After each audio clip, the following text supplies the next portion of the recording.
Hey everyone, let's talk about the big event that happened on Friday, which was the Merurin mail for the months of February and March, and what is coming up for Epic 7 in these 2 months. There are a lot of very, very exciting things to look forward to. So without further ado, let's dive right in.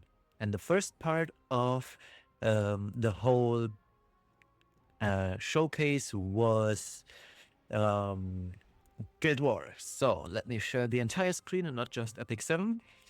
So let's make this rather big, zoom in a little bit so you can get a better feel for what is coming. So as you can tell, we are getting a whole new Guild War lobby. This was announced a few months back, last year actually. They showed us off, and now we got to see the real deal of this. And for me, I'm sort of gonna miss the old style, but I'm really, really happy about all the new stuff that is in here. So you can fill this out, or this lobby is gonna fill out with all the guild members, and we'll be able to tell which event is currently running. Like the doors here in the back are open, meaning there is a guild war happening right now. We can customize a lot of things in the guild tab. And yeah, but that's not everything. There are more things coming. One of the cooler things is that the level cap is increasing from 20 to 30. And there's a new system, the so-called Guild Mastery, and which unlocks new buffs for guildmates, more weekly chest rewards, more Heart of Orbis purification currency, and so on and so forth. So there are a lot of things coming up, and they will remove the donation tab and the captain shop with that. We all remember these. Let me log back into or go back into the game. So what they're removing is this donation stuff here, where you donate gold, where you do not donate proof of courage. Like I have 11, but I know from plenty of my guildmates, they have 0. And they are too lazy, so to say, to farm these, because you have to run episode content, or beforehand you had to run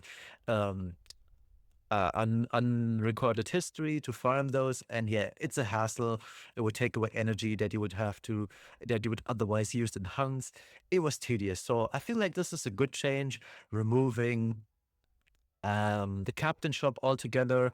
The captain shop right now has the guild supply box, some energy, and yes, don't worry, we won't lose this. It's just gonna be fiddled into other departments of the Guild War stuff. Now, let's move on. There's still more to come for Guild War stuff. So let's close these two out, and let's move to the Guild War um, tournament that was held previously for the first time, and is going to be held for a second time soon. The first thing, though, is that the personal frames earned through the Guild War tournament, they originally were meant to be exclusive just for one season. And I'm very happy for people like Victron, who was very vocal, and rightfully so, about the fact that these frames that you have got, I don't have the screenshot here, sadly, but the frames would have been only distributed for one season. And if they missed, for example, being rank 1 or rank 3, they would lose the frame. And I found this, and I am totally with Victron on this, I found this to be rather counterintuitive and not very appreciative of the tremendous amount of work that goes into preparing top 32 or top 3, top 1 guild wars even. So I'm very happy that the personal frames from the Guild War tournament are made permanent. Now, does this concern me? No. Kudai Stop is just barely hanging on in top 100, so this doesn't concern me. But I'm still very happy for the people putting in the effort, putting in all the organizational stuff, and the rewards that you see here and the Mystic medals. These are further strengthening the rewards for the people that put in all that work. So rank 1 gets 1.6k Mystics, which translates to around about 120 euros, I believe, which is a lot of money in currency terms. And I feel like this is a good way to appreciate all the hard work and all the dedication put into these guilds, the comps they use. So I feel like this is good. Again, this doesn't concern me. Could I stop won't make it to this?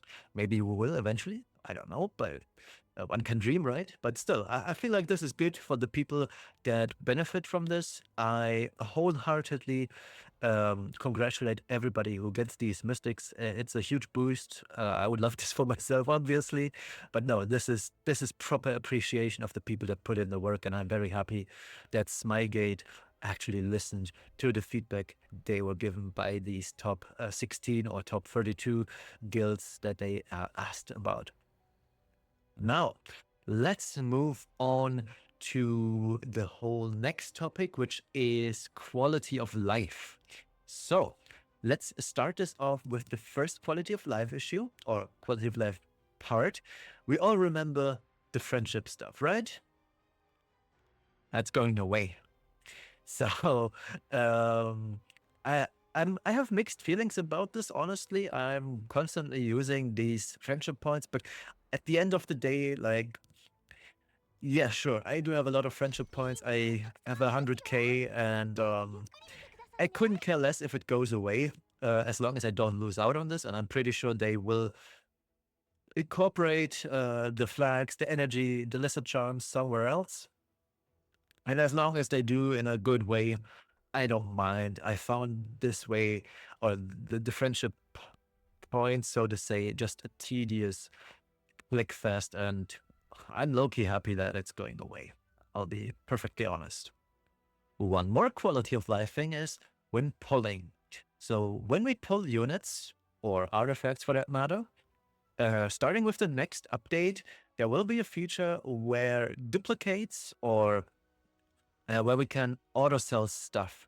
Like we can set in stone which things, say 3-star, 4-star artifacts or heroes that we want to be transmissioned right away. So in this screenshot they showed off on Friday, the guy pulling got a Janua, and all the 3 and 4 stars, they are automatically converted to either dust and gold or the blooms, which I find it's a nice quality of life. I don't mind it.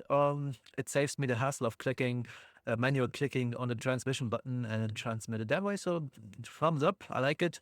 It's just gonna be awkward when a new 4-star, Moonlight 4-star or 4-star in general, think Victorica.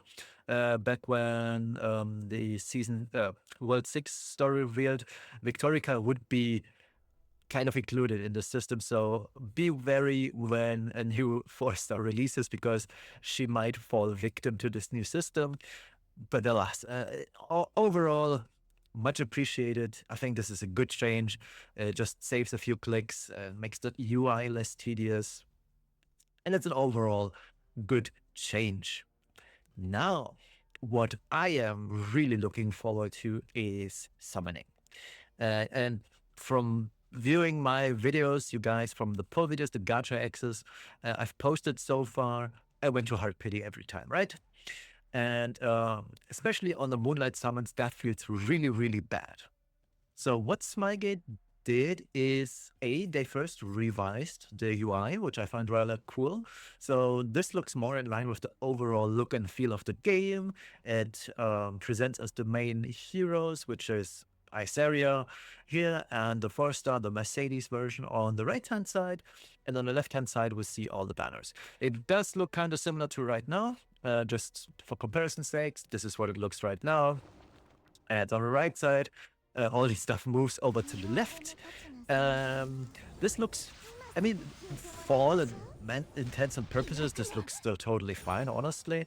But if you were to ask me, I prefer this look. It just looks more in line with the overall UI that Smygate has been going for. It does look a little bit more modern. It does look fresh. So I prefer this. It looks good. And what's not on the screen here, let me check if I do have a screenshot of this. Yes, I do. There we go. So what they will be doing is, let me quickly move out of so we don't always hear Yilha's voice line. So what they'll be doing is they reduce the amount of mystic medals that you need for a hard pity.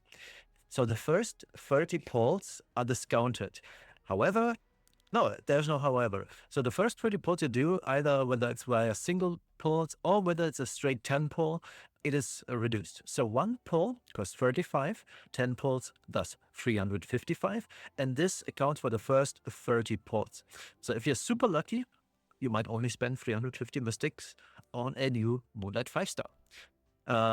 Overall, this saves you a total of 450 mystic medals, or if you want to full hard pity, which is 201, because after 200 you have the 201th pull is your guaranteed.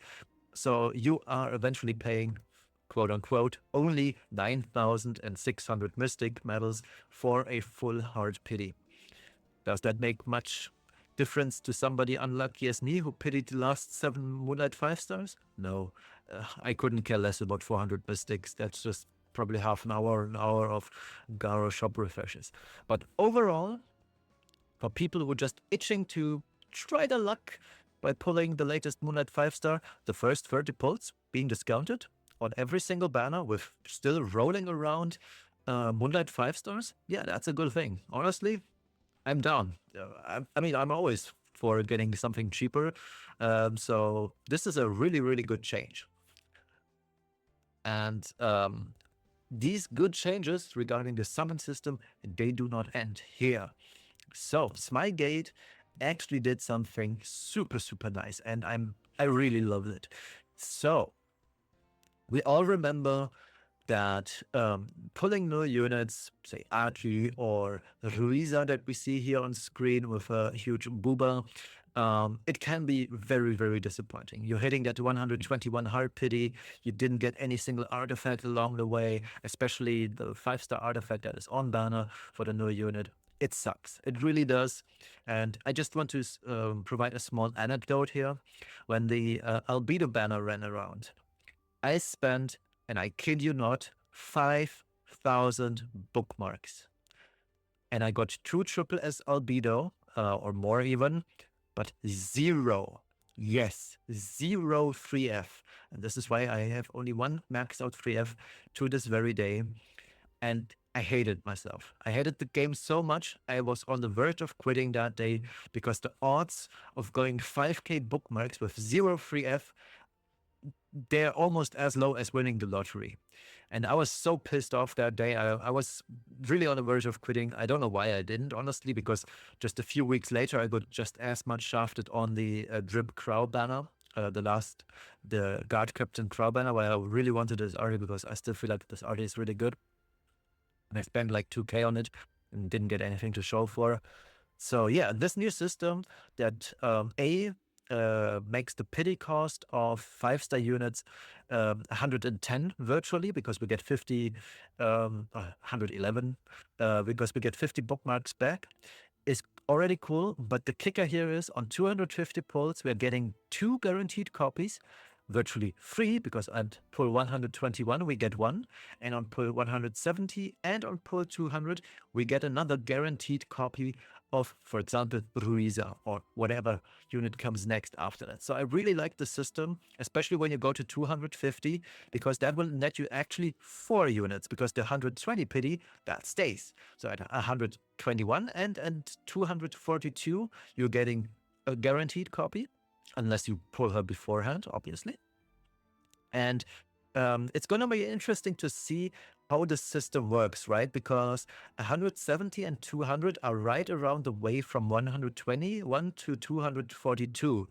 Will these guaranteed copies reset the counter back to 0 pulls, or will they still keep rolling around and treat these as just normal pulls or off-banner 5-star pulls? We'll have to see. I don't mind, honestly, if it just resets the counter. That's even better, in my opinion. So you feel less bad when you go 250 and only get the free guarantees. But yeah, we get 2 free copies, bare minimum, of the unit, which is on 5-star units, that's the baseline B A imprint. And if you go all the way to 250, you have your S imprint ready to go right out of the gate. Keep in mind, though, 250 pulls, is quite a lot of bookmarks.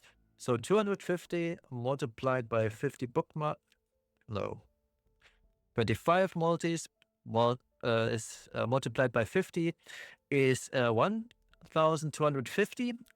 Let's deduct the 50 that we get. So 1,200 bookmarks you will spend for the slate. And what's really cool, 2 RD copies, guaranteed. You don't have to pray for being lucky to get the artifact anymore. You get it guaranteed on pull 145 and on pull 225. For somebody who is notoriously unlucky on artifacts, I love this.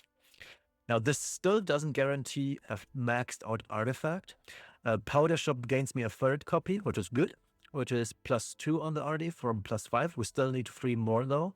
And yeah, it's from there on out, it's up to you, up to me, whether I still feed the gacha system, hoping for more copies, or whether I say, okay, this is good enough for me and I'll bottle up the remaining imprints for that artifact. Nonetheless, I really, really like this system. It's an absurdly good change for somebody who wants to have multiple copies of an RD, multiple copies maxed of an RD.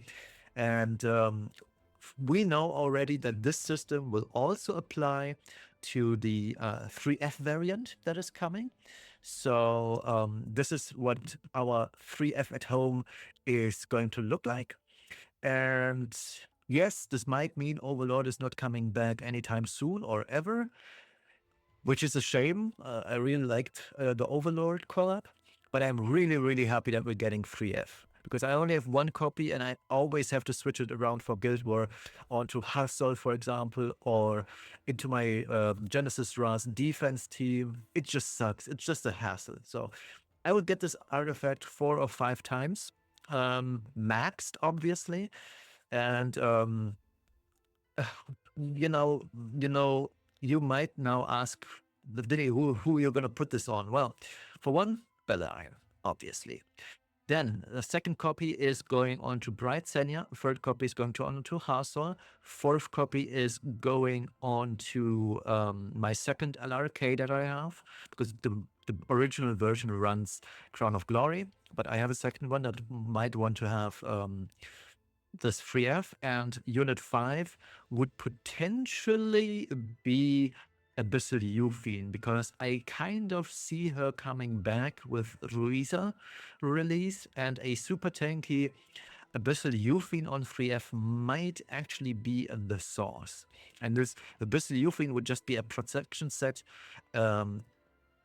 Euphina. It just goes onto 3F, or it could be crit damage set. I don't know. I haven't mapped this out, but this was the idea. And yeah, 4 or 5 copies, that'd be great. Especially on Genesis Ras. I feel like whenever I play Genesis Ras against Freeran, and it's a one-on-one, I know for a fact, unless the other player has a stroke or just makes a terrible mistake, you cannot win this. With 3F, on the other hand, you can win with Ras against Freeran, because 3F actually deals so much damage and it ignores the defensive magic buff that she has. So I feel like Genesis Ras on 3F is a very, very solid and legit tech that I will explore once we get this artifact. Now, one last thing about summons. What about reruns? We have the screenshot here from Fenris. So whenever a unit reruns, we will get a lot of cutback. And we'll get 120 bookmarks back in terms of pulls when we go for it. So you don't get the unit guaranteed here, other than the 121 pity that is. But what you will do is you will get a couple of molars, you will get 120 bookmarks back, and then pull 140, you will guaranteed get the artifact, which I find very nice. I like this. It's a good change. Smygate actually goes into all the right directions here. So that is perfect. Now, next up is what units are we getting next? So we've got Ruiza. I mentioned her. There's a preview video out, but the gist of it is she is a debuffer unit, a really strong debuffer unit with the ability to lacerate enemies. Lacerate increases damage dealt to the affected units. It's a unique debuff too. It's a new type of debuff, and she can spread this that's her S2 ability. She can spread the debuff on a single target, from a single target, I mean, to all the other enemy targets, which is a super cool concept. I like it. It kind of has um, what was his name in Final Fantasy Brave Exvius? We had a unit called Xon, and he had a limited version that was able to copy buffs and spread it to the team. But this is the other way around. You have a unit that debuffs an enemy and spreads the debuffs. I like this concept. It allows for cool plays. And Ruiza has a lot of synergy with strong units in the game that can debuff, especially consider Ruiza taking a turn after Genesis Raz does his collapse and seal. You would spread collapse and seal, and that sounds really strong. So yeah, overall, cool kit. I like it. The other new unit, we don't have any information on her yet, is Coli. She was a Pixiv winner from China. I dig the design. It's really cool. And we don't have much information about her yet. The animation of hers looks cool, at least the small sketch they showed us. And I'm looking forward to it. I think she's going to be a Moon Knight 4-star. She might not be. All we know, both Ruiza and Coli will not be limited units, which is cool. All right, next up is Arena changes. So for Arena, they introduced a little bit more quality of life. So one thing that is often talked about in Arena is it's always the same enemy teams. You've seen this probably on my Arena guide video yesterday. The teams are very similar that I was presented, right? And many people say, oh, this team looks kind of dumb. I don't know. I don't want to fight this. I don't know how to fight this, maybe even. And I don't know which units are good against this. So this is the feature. This might get implemented. I don't mind about this. It doesn't affect me. I have my 4 or 5 teams that I constantly use with great effectiveness, as you've seen in my video yesterday. But overall, I find this to be really good, especially the part where it says the win rate, right? So if you see, we've got Setsuka, Ras, Bystander, and Lady of the Skate, which is a very common actual defense. So I really like that they used a very, very common defense type in Champion League here. And then you can see what other people used. Sadly, it doesn't show which unit is in the front row. I mean, obviously, it's going to be, when you use Lady, it has to be a front row Sinji here. And it shows how many times it has been used and the win rate percent. I like this. And it also has a copy button right away. Perfect stuff.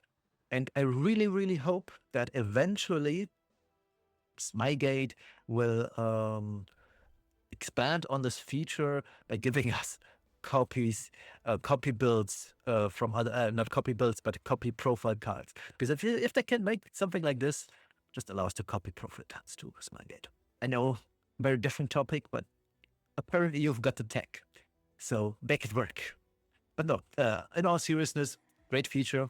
And something else they are changing is they are increasing Arena team slots up to 20 now.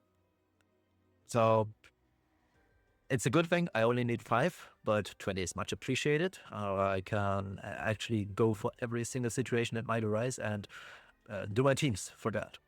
And lastly, 5 times per day, we will be allowed to reset the arena attack options without breaking our win streak. Because if I were to reset my arena win streak right now, oops, wrong tab.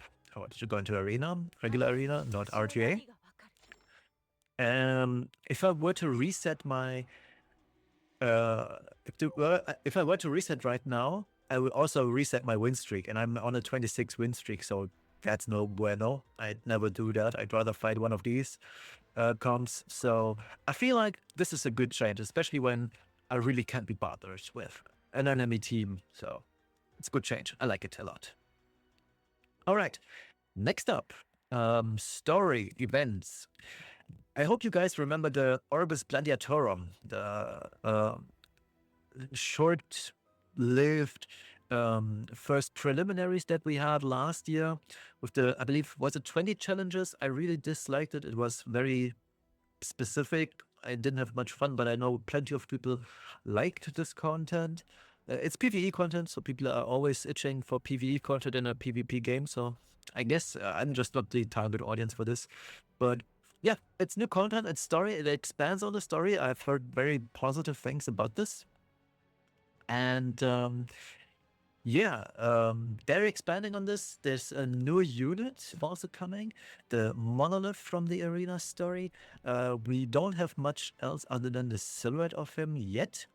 But apparently both Ruiza and Tactical Archetype Coli, the new Coli that we're getting, that's her full name, will be playing a huge role in this Orbis Gladiatorium, as well as our Ras, the Red Ras version. The Adventurer Ras will also play a huge role. And they've added a few things. Oops, that's the wrong screenshot. This should be the correct. Nope, also not the correct one. Where is it?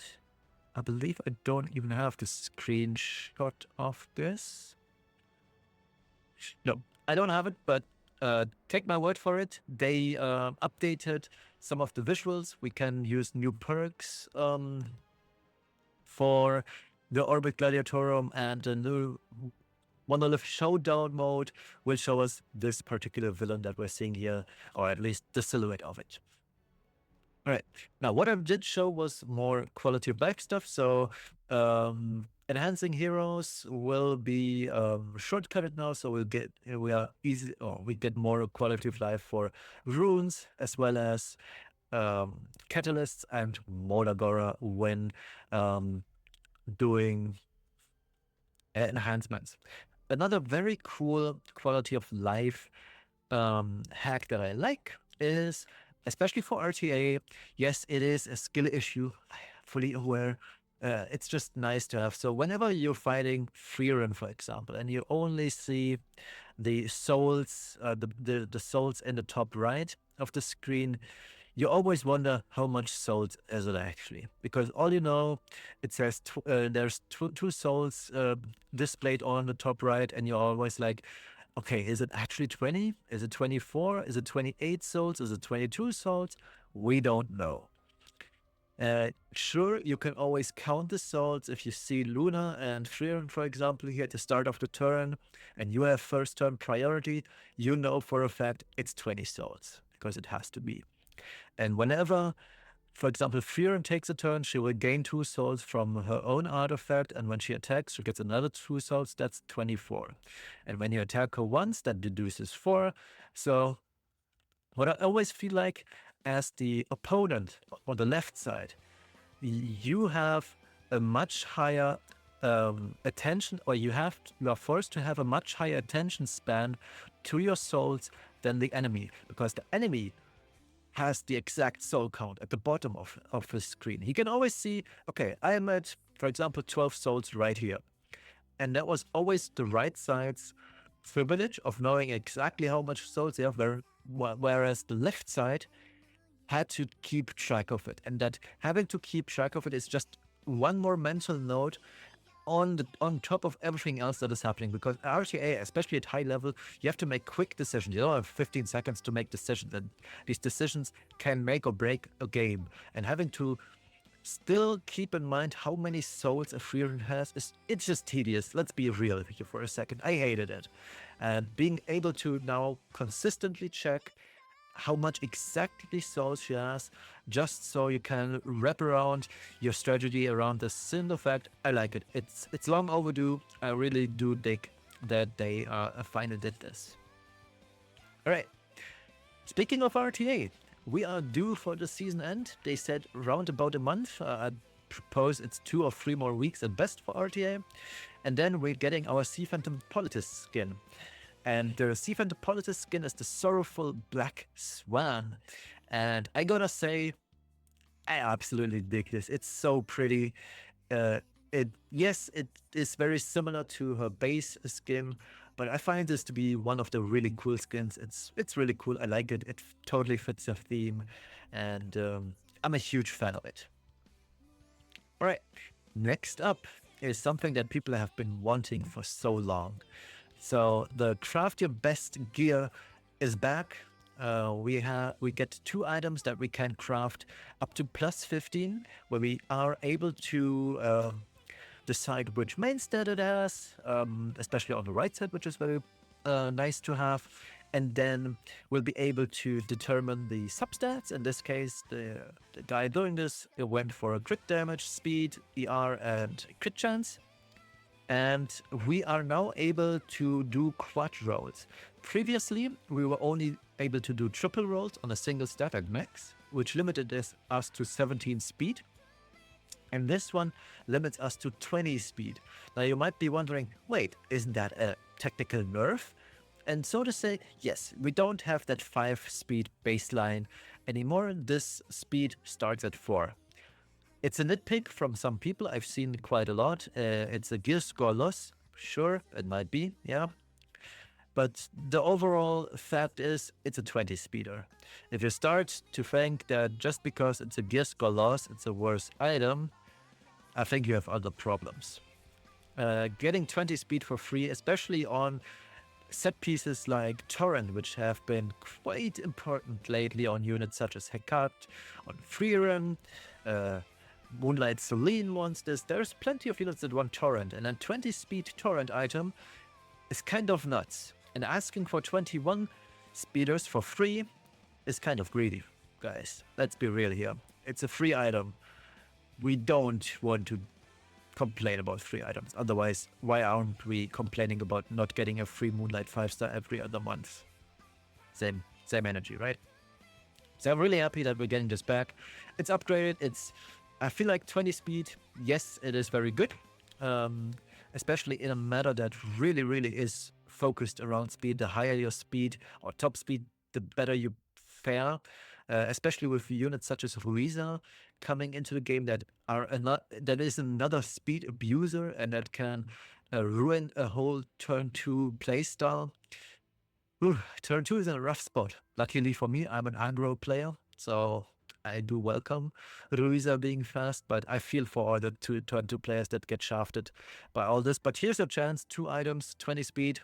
It's a good entry level piece that you will make very good use of regardless of what you roll on it, as long as the substats you choose are actually good. Okay, and lastly, there are updates for the Epic 7 tournaments. So as of right now, we have our annual E7WC, the Epic 7 World Cup, and that is being expanded. Now we'll have the Epic 7 Masters as well. And this Epic 7 Masters will begin in April, shortly after the current spring season's end. And the eligibility will be based on the rankings in the World Arena, meaning RTA spring season. I believe I've heard only the top 100 will be eligible to participate. I might be wrong on that. Let's wait for the official announcement of who can participate. I would love to participate, and they also have a pretty good prize pool for this. So the champion of this master tournament gets $15,000, a total prize pool of $34,000. The runner-up, place 2, gets $10K, which is still a lot of money. And the semi-finalists get $2.5K each, and the quarterfinalists get $1,000 each. I find this to be a cool prize pool. It's great. I'd love to participate, but I'm still far from legend. As we've seen, I'm ranked 220 right now, so I gotta play after this video and keep increasing in ranks, hopefully making it to legend eventually this season. That'd be great. And yeah, that's pretty much it for the video. Now, there are 2 coupons that we can use. This one, the E7 Monolith 0219 coupon with 1000 energy, free epic charms, free epic accessory charms, and free epic artifact charms. You can claim right now. And next week, not today, not tomorrow, on Thursday, we'll be getting a Shepherd of the Dark DN emoji and 10 leaf with the coupon code DN_gift0219. And as the date or as the numbers suggest, this code works on February 19 starting. So that's it for the Epic 7 update. This video, let's check how long this video is, because I feel like I've talked for quite a while. Yeah, half an hour. So it's longer than that video. But yeah, giving my thoughts on this, I feel like it's important just to have a scope on what this means for different kinds of players. And I am really looking forward to what Smygate is cooking up. And I'll be honest, I feel like Smygate actually turned the game around. All of this started, I believe, with the introduction of the sixth world, when they had banger event after banger event, and especially they started doing really, really well from what I feel like starting the 7th anniversary last year, where they introduced not just Genesis Wrath as a super overpowered unit, but in general, the overall quality of the game has improved in so many ways. The UI is so much better, the events are so much better and so much better spread out, especially the units have incredibly cool kits that I really like enjoying using. And overall, this game feels in such a better place than 2 years ago, where everybody was actually and legit wondering, will this game actually make it to the 7th anniversary? I'm super happy that we're at this point, and the game is still doing absolutely fantastic, as is apparent, because if the game wasn't doing well, we wouldn't be getting a new tournament. We wouldn't be getting a new episode in April and all the cool stuff that we're getting. So I'm really happy that this game is doing so well. And I hope it continues to do really well, and there's many years to come with Epic 7, because in terms of art style and overall enjoyability, even though I do have my moments where I hate the game for it, all the RNG fest it is, at the end of the day, it's still a fantastic game and I enjoy my time with it. So yeah, let me know in the comments what you guys feel about the upcoming changes and cool quality of life parts of the game. I'll be heading out for today. Thank you all for listening and watching, and we'll be seeing each other tomorrow for the next Guild Wars video, or if I'm able to make the RTA video in time for that. Otherwise, have a wonderful rest of the Sunday evening, morning, afternoon, wherever you're from, and we'll see each other next time. Bye bye.